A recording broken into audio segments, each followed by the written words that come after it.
Okay, Mom, somebody wanted me to ask you about the moon rocks in the bathroom. Oh, yes.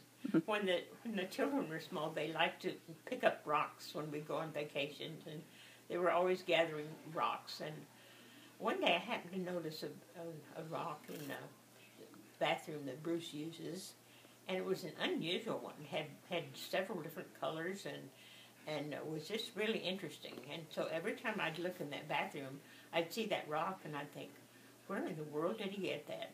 And there was a lot in the paper about the moon rocks, and I thought, maybe he's figured out a way to get one of those. So finally I thought, well, I'll just ask him about this rock.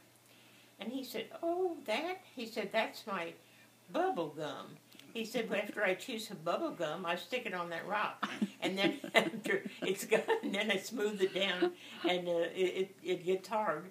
And so I was really surprised about the moon rock. How old was he, about 8 or 9? Yes, I think so. What about, do you remember that time that he and the neighbor went out in the woods looking for Indians? Oh, yeah, and they had on coonskin caps of some kind, and they were out in back of the high school, and I think some of you kids in high school were out with your classes, and then they had to say, that's my little brother over there with the coonskin hat on, and but I don't think they ever found any Indians. Yeah, that was actually me. I was having archery, and he told the teacher they were looking for Indians because they saw people with bows and arrows. And then, what about the story about the plastic wrap when you wanted to lose weight? Go ahead. I mean, well, Carol and I had talked about. She had heard someone talk about. There was someplace you could go, and somehow they wrapped your body, and you could lose weight. And at that time, I needed to lose weight, and she did too. So we decided we'd go, and so we did. Carol went first, and then she was going to call me to see how it was.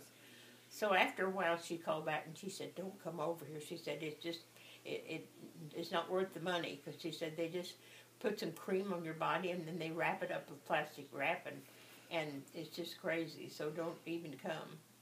So I thought, well, if that's all they do, that I could do that myself. I didn't have to have them. So I thought, well, I'll just put cream on my body and wrap it with plastic wrap and see what happens.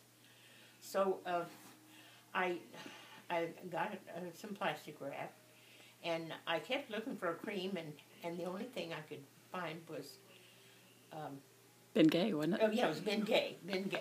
And so I rubbed this on my body and wrapped it very carefully with plastic wrap, and then put on my house coat.